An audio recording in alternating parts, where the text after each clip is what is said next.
Hello everyone, welcome back to our channel Login 8. In this video, I will guide you on how to update Bigo Live app. So if you also want to update Bigo Live app, this video is just for you. Follow the simple steps and you'll be able to do it.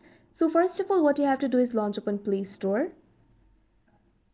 You can see over here Play Store has been opened. At bottom, you'll be able to find several options. At bottom right corner, you'll be able to find search icon. All you have to do is tap on it.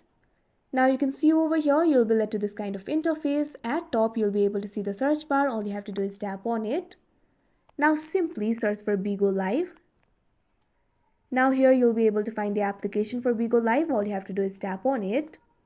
Now you can see over here, you'll be led to this kind of interface. Right now you can see two options over here, uninstall and open. If your application is not updated, instead of open option, you'll be able to find the update option. All you have to do is tap on it. After that, wait for a while and your application will be updated. So that is how you update Bigo Live app. I hope you found this video helpful. Thank you for watching. Make sure to like, share and subscribe to our channel.